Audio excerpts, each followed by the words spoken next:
Ethan Hawke stars in a movie where over a 12-hour time period, all crime is legal. Is it good?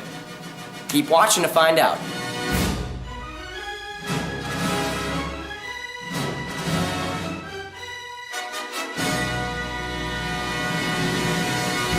Alright, so The Purge stars Ethan Hawke, Lena Headey, Max Burkholder, Adelaide Kane, Edwin Hodge, and Rye Wakefield. And like I said before, the plot takes place less than a decade into the future. And the government has found a solution for all the crime that's happening in America, where over a 12-hour period, all crime is legal. And the story mostly focuses on Ethan Hawke's family, and their especially terrifying experience in the latest Purge. And on the night of the Purge, they get caught up in protecting a target of an insane group of killers. And our thriller ensues. So let's talk about the story throughout the duration of this movie. I like how the movie jumps right into the meat of this story without a lengthy introduction that could keep you from being interested. It's intriguing, original, and at points predictable, but I have to say it did throw me for a couple loops. But there are also a couple plot holes in the story. You realize all the variables and complications that make the concept of the Purge not very use-proof. Sometimes characters make stupid decisions and you really question their mindset. One moment they could be set on one intention, and the next, instantaneously set on another. Sometimes they just don't think, although that seems to be a serious trend in most modern movies. Things just don't add up sometimes. But for what this movie is, you can accept and forgive. I watched a couple of reviews before I saw the film, and they said this movie turns into a slasher film. But that would mean it would have to be categorized next to films such as Nightmare on Elm Street, Halloween, Friday the 13th, and Texas Chainsaw Massacre. And personally, I think this movie is much smarter than those. People complain that this movie had a good premise in the beginning, and then just threw it all away to become nothing but a slasher film.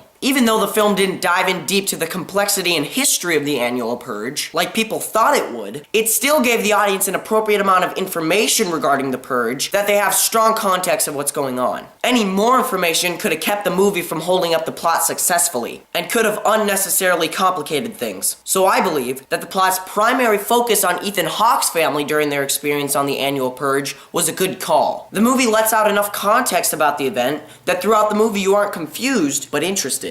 I was never bored with this movie, and even though it's not in any way perfect, it was still enjoyable. The movie does take some risks, some good and some bad, but I still respect that. The fact that the movie was brave enough to take some risks, rather than sit safely in a predictable plotline, is pretty respectable. And it's good the movie had some guts, because that's what kept it from being entirely predictable. And quickly I want to talk about the editing and cinematography. I was actually really impressed with the editing. It wasn't sloppy, it was actually very quick-paced. The editing did fit the tone that the movie needed. The cinematography was very diverse. At times it had some smooth panning shots, and other times it's filmed very raw, almost found footage-esque. Most of the movie takes place in the dark, but the movie does a very good job in filming those scenes. The fight scenes are actually filmed pretty well, along with some raw and real and gritty choreography. The acting is mostly good all around. I think the weakest link is the kids' performances, but for the most part they did a fine job. Ethan Hawke does a very good job in his performance, as well as Rye Wakefield, who plays the main villain in this movie. I don't really recognize him from other movies, but let me just tell you, he is creepy. There were points in this movie where I just let out a chuckle because I didn't know how else to respond to his insanity and his creepy smile. Although there were other times where I was laughing because there were some parts that were pretty misinterpreted. Those scenes weren't supposed to be funny. But I didn't laugh because they were ridiculously outrageous or overly unrealistic. It was just wrongly and unfortunately translated into a comedic tone in my eyes. And one of those funny scenes is a really good example from what I said before, that at one point somebody is set on one intention, and then the next, they instantly disregard their intention. My only other gripe is that in the setting of the Purge, it takes place less than a decade into the future. And it's a bit hard to believe that so much has just drastically changed in our government. But then again, you just can't take this movie seriously, or that'll just ruin your experience. Lastly, you're probably wondering if this movie is even scary. Now personally, I wouldn't categorize this movie as a horror, but more of a crime suspense thriller. Yes, there are naturally a few cheap jump scares, but there's still a little more to it. Plus, the masks that they wear are creepier than creepy. Skipping Mask Lady.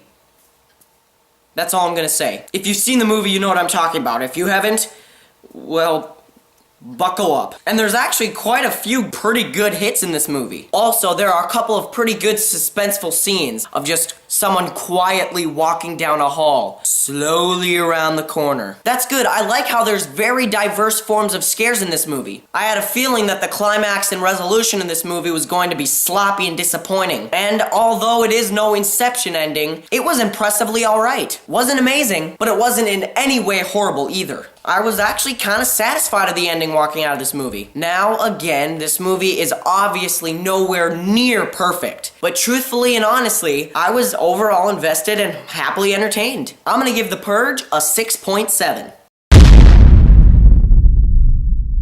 I think that if you can let go of your mind and acknowledge the fact that this movie isn't trying to be logical, you'll have a fun ride. Well, that's it for today, guys. Thanks for watching, and if you have any comments or suggestions, just put them down in the comment box below and click the subscribe button.